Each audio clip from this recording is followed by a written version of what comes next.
Hello, Scorpio. It's Maggie the Irish Gypsy here with your December 2025 general reading. We're looking at the first half of December for you. Thank you so much for being here. Please do subscribe and like.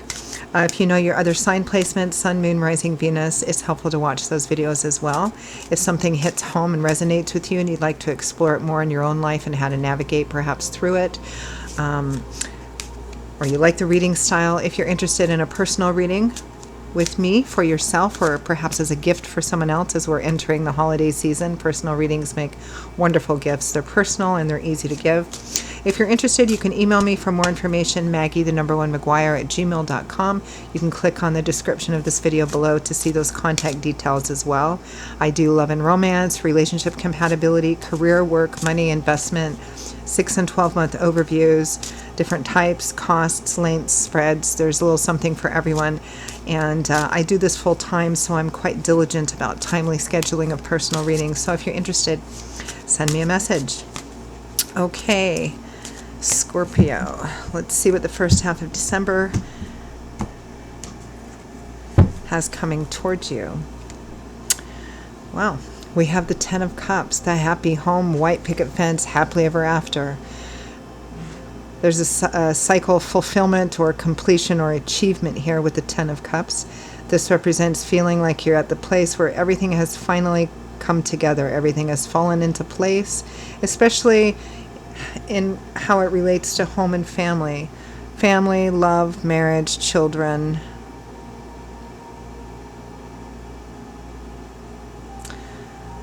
Kind of like the end of the fairy tale. Not the end as in ominous, but I mean it's kind of like that last page where they go riding off into the sunset.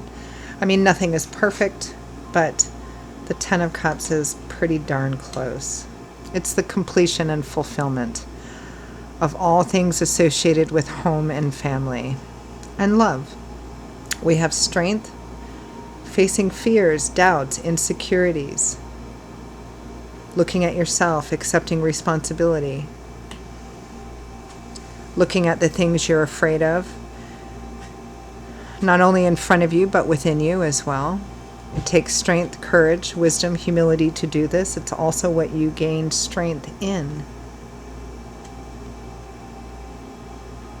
Feels like somebody's stepping up to the plate here, or perhaps they may not have been willing to before.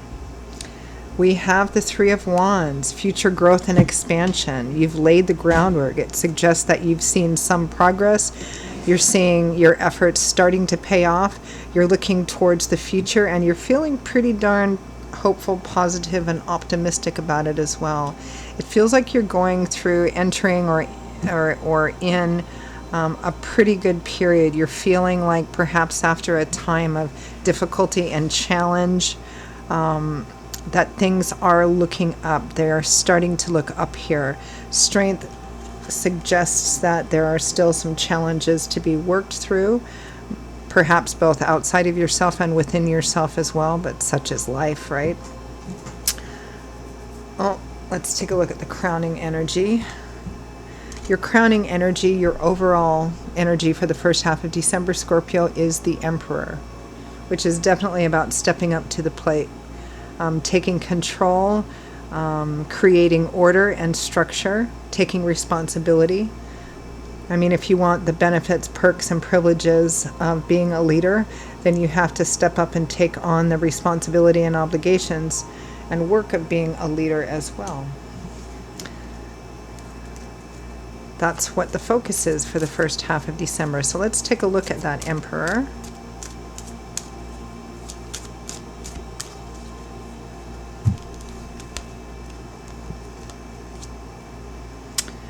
The Four of Cups, the Eight of Wands, and the Four of Wands. So I may have been previously, or the challenge perhaps that's in the Strength card, here is the Four of Cups. This is somebody who's, might be in a situation where they're not entirely happy, but they are still getting some needs met and perhaps fallen into a kind of a space of apathy, disinterest, complacency, maybe not being appreciative of the things that you already have. a new offer, a new opportunity, not sure if you want to take it, kind of considering it.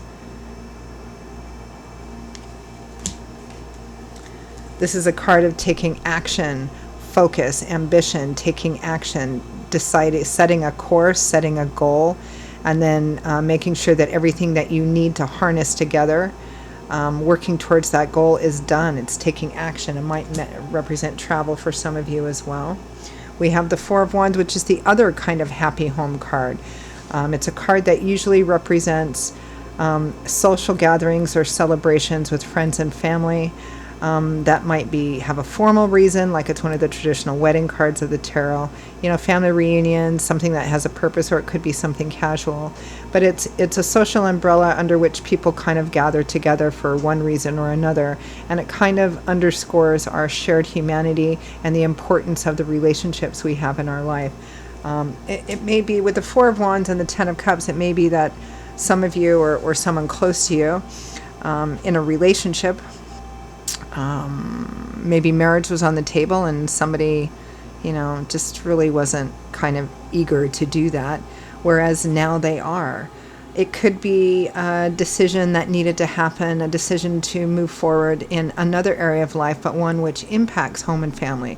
Because I'm seeing here, whether it's about an intimate romantic relationship, there was a choice before, a choice previously, that somebody was reluctant to make. Perhaps they were reluctant to take on, you know, the responsibilities and commitments of the emperor.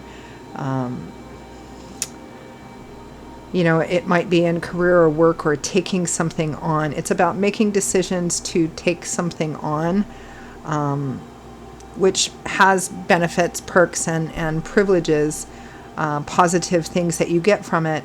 But you also have to take on the role, that leadership role. There is a sense here, whether it's about home and family or in another area of life, that it has a benefit, an impact on home and family. And it feels like before this was a difficult decision, but someone has decided to step up and take on that leadership role. Do what needs to be done.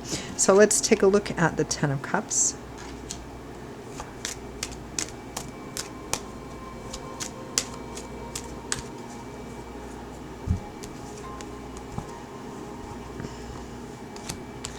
Six of Swords, a card of healing. Someone has put the past behind them, or they're in the process of doing that. You're in the process of a healing phase, moving on, moving forward. Still in a bit of transition perhaps, or that may have been leading up to now.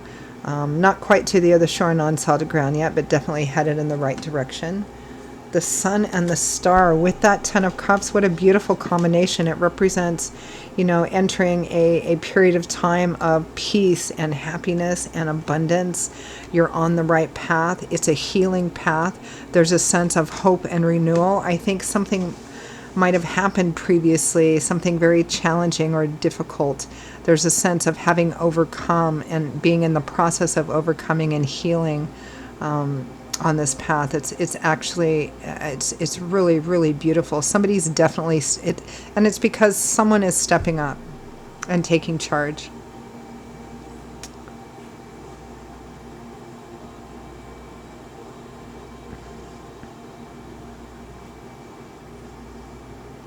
Some of you, it may have something to do also with traveling and moving and relocating. All right, let's take a look at strength. It may be that you're thinking of moving and relocating for work, or thinking of moving and relocating your home, perhaps family as well. You might be moving to be closer to family, or closer to friends and family, or a community that you feel quite connected with, some of you. All right, let's take a look at strength. Strength, of course, suggests that there's challenges on this path, but there's challenges on every path. So, but strength also is a sign that you have what it takes to actually navigate whatever challenges are on this path.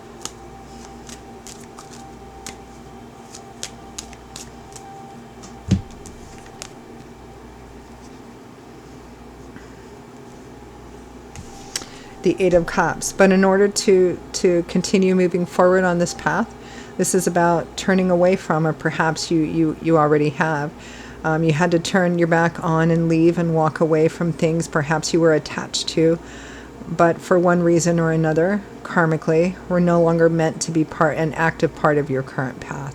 So you have to turn and walk away, and it's some strength. For those of you moving and relocating, it can be difficult. You have to say goodbye to people, places, situations that you perhaps loved and cared about, but it's time to move forward. We have the Eight of Pentacles and the Ten of Pentacles, putting in the work towards long-term security and stability, particularly where home and family is concerned, because this has a pretty strong theme and connection to home, family, legacy, continuity, inheritance. You've got the Four of Wands, you've got the Ten of Cups, and you have the Ten of Pentacles here.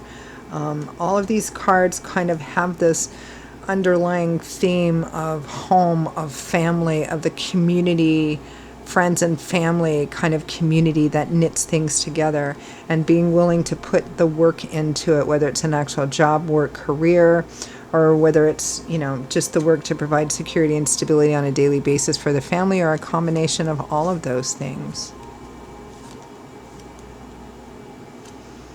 It feels a bit bittersweet, like, the things you have to leave behind, there's still an attachment to, but in order to have what you want, and I think that it feels like it's a spirit-supported path, you have to say goodbye to some things. But it's a beautiful, beautiful path, a beautiful time. We have the Three of Wands, starting to see your efforts paying off, looking towards the future, and that future looks really bright. You're watching that ship come in here.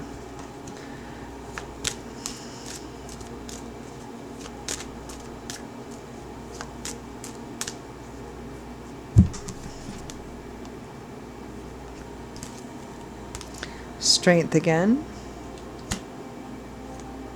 Temperance and the Magician. Look, whatever challenges you face, however you need to kind of, work at maintaining balance, work at dealing with things that come up that you can't quite anticipate all the time, without, losing your balance, because temperance is about finding that center, who you are, what you're about, what you're going for. But life always has curveballs. There's always changes and things we can't anticipate. It's like the arms of a seesaw or teeter-totter. You have to stay in the center to have a chance at keeping your balance. But even then, as things come up that maybe we can't anticipate, things we have to deal with, we have to learn how to adapt and adjust and make some little adjustments or tweaks or compromises here and there without leaving the center, because that's where we lose our balance. So moderation, no extremes here. The Magician, you have everything that you need to navigate through this and to create what you want, because the Magician is about manifestation through personal power and experience, knowledge, wisdom, resources, being creative, thinking outside the box. Okay, I can't do it this way. Well, instead of, bemoaning the fact that you can't do it this way, or this isn't working out, or that doesn't work out, okay, let's be creative. What else could I try? How else could I do this? What else could I do? Right? You have the ability to do that. You have everything that you need to manifest what you want, navigate any challenges that come up in this. It's beautiful, beautiful energy, and it really has this strong connection to community, home, family, friends, and community in and of itself. And building kind of a foundation for that. All right, any final messages, guidance, or advice? The Ace of Pentacles, new projects, new jobs, moving, relocating, new beginnings. The Knight of Swords, making it happen, very action-oriented, swift, intentional. The High Priestess, trust your intuition, trust your instincts. If you find yourself in a position where you're starting to doubt or feel insecure, you're not quite sure, take a step back, get quiet, listen to what your intuition, your instinct, your gut instinct is telling you, and follow that, because that's our connection to spirit. And the Emperor, again, taking charge, taking on the role of power. I mean, this is about stepping up, getting behind the drivers, the drivers, getting in the driver's seat, right? Captaining the ship, making that decision to take control of this path because it's the right one for you. Okay, I'm going to leave it there, Scorpio. Those are your messages for the first half of December 2025. I hope it was helpful to those of you for whom it made sense and resonated. If it did and you'd like to take a deeper look, pull the curtain back a bit and explore it in your own personal life and situation, how to navigate it, or you just like the reading style. Again, if you're interested in a personal reading with me for yourself or as a perhaps a wonderful little gift for someone else, feel free to contact me. Maggie, the number one McGuire at gmail.com. You can click on the description below to see those contact details as well. I would be delighted to hear from you and to work with you. I will see you all in a little while. As always, be safe, be well, be happy, and many, many blessings to you. And I hope to see you back here again quite soon. Bye-bye.